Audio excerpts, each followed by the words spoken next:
ৰঙালী আদানত প্ৰতিজন মতলি হৈছে ৰাজ্যবাসী তাৰ সমান্তৰালভাৱে গুৱাহাটী মহানগৰীত কইনাধৰা দুদিনীয়াকৈ আয়োজন কৰা হৈছে কি অনুষ্ঠান আজি খন্তে আগতে সভাপতি আদৰাৰ পিছতেই তাত পতাকা উত্তোলন কাৰ্যসূচী সমাপন হৈ গ'ল কেনেদৰে আয়োজন কৰা হৈছে আচলতে চাওক এই যুগতে মই আমাৰ এনি ভাৰতৰ যি ৰিপৰ্টাৰ তেখেতসকলক ধন্যবাদ জনাইছোঁ পৰিয়ালবৰ্গক ধন্যবাদ জনাইছোঁ আমাৰ ইয়াৰ ২৭তম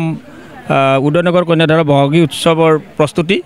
আমি এই অঞ্চলৰ গোটেই ৰাইজে মিলি আমি ২৭ বছৰ ধৰি আমি এই অনুষ্ঠানটি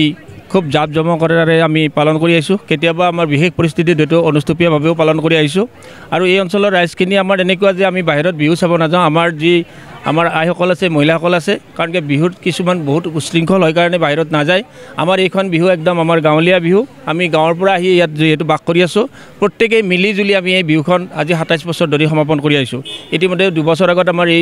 আমাৰ এই বহাগী উৎসৱৰ ৰূপালী জয়ন্তীও মানে পাৰ হৈ গৈছে তাতো আমি সুন্দৰভাৱে আমি অনুষ্ঠান পৰিৱেশন কৰিছিলোঁ আৰু এইবাৰো আমাৰ বিহু যিহেতু আমাৰ বিভিন্ন ধৰণৰ বিহু মৌকুঁৱৰী প্ৰতিযোগিতা আছে তাৰপিছত আমাৰ আধুনিক নৃত্য প্ৰতিযোগিতাতে আছে দলীয় আৰু মানে একক তাৰপিছতে আমাৰ আজি ৰাতি নিশা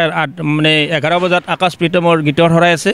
তাৰপিছত অহাকালি আমাৰ বঁটা বিতৰণী সভা আছে বঁটা বিতৰণী সভাৰ তাৰপিছত আমাৰ যিবিলাক খেল ধেমালি হ'ব সেই খেল ধেমালিবিলাকৰ তাৰমানে আমাৰ বঁটা বিতৰণ অনুষ্ঠান আৰম্ভ হ'ব তাৰপিছতে আমাৰ মানে এই কালচাৰেল অনুষ্ঠান আৰম্ভ হ'ব তাতো আমাৰ বিহু হুঁচৰি আৰু বিভিন্ন কৌতুক গোষ্ঠী আদি কৰি ভৰতাল নৃত্য এই গোটেইখিনি সামৰি পেলাই বিহুৰ লগত সংগতি থকা গোটেইখিনি বস্তু সামৰি পেলাই আমাৰ এই দুদিনীয়া কাৰ্যসূচীটো তাৰমানে পালন কৰা হ'ব নিৰ্বাচনী বতাহে অলপ হ'লেও প্ৰভাৱ পেলাইছে নি ঠিক আচলতে এতিয়ালৈকে যিহেতু আমাৰ ৭ তাৰিখত নিৰ্বাচন মে'ৰ ৭ তাৰিখত এতিয়ালৈকে আমাৰ নিৰ্বাচনী প্ৰভাৱ পৰা নাই কিন্তু মই এইখিনিতে কওঁ যে আজি আমাৰ গুৱাহাটী লোকসভা সমষ্টিৰ ভাৰতীয় জনতা পাৰ্টীৰ বিজুলী কলিতা মেধি বাইদেউ তেখেতো আমাৰ ৯টা বজাত সাংস্কৃতিক সন্ধিয়া উদ্বোধন কৰাৰ কাৰণে তেখেতে উপস্থিত থাকিব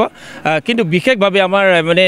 ইলেকশ্যনৰ প্ৰভাৱ পৰা বুলি আমি ক'ব নোৱাৰোঁ কাৰণ কি চৰকাৰেও ইতিমধ্যে আমাৰ ১.৫ লাখ টকা ইতিমধ্যে আমাক চৰকাৰে দিছে ২ নম্বৰতে আমাৰ এই অঞ্চলৰ ৰাইজেও আমাক আৰ্থিকভাৱে যথেষ্টভাৱে আমাক সহযোগ কৰিছে কোনোবাই আমাৰ গেট দান দিছে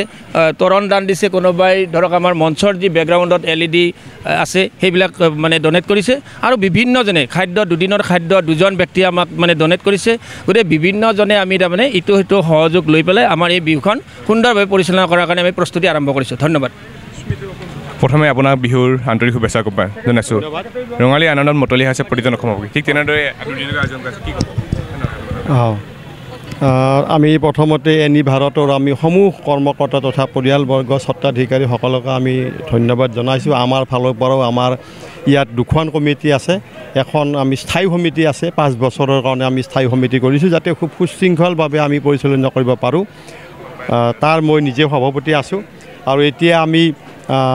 আমাৰ প্ৰথম কাৰ্যসূচী আমি সভাপতি বৰণ আমাৰ হৈ গ'ল সুন্দৰভাৱে হৈ গ'ল আমি সভাপতিক আমি আদৰি আনিছোঁ ঘৰৰ পৰা বাসগৃহৰ পৰা আমাৰ ভগৱন্ত প্ৰভুক আমি চিন্তা কৰি বন্তি প্ৰজ্বলন কৰিলোঁ পতাকা উত্তোলন হৈ গ'ল এতিয়া আমি শ্বহীদ তৰ্পণ অনুষ্ঠান সামৰিলোঁ লগে লগে বৃক্ষ ৰোপণ কৰিব লগা হ'ল বৃক্ষটো আমাক লাগিবই এক বৃক্ষ দশাপুত্ৰ সম বুলি কৈছে আমাক গোটেইখিনি কাৰ্যসূচী সুচাৰুৰূপে চলিছে আৰু নিৰ্বাচনৰ প্ৰভাৱো আমাৰ ইয়াত বিশেষ পৰা নাই আমি ২৭ বছৰে আহি আমি ইয়াত এইখন বিহুৰ এটা স্বকীয়তা আছে ইয়াত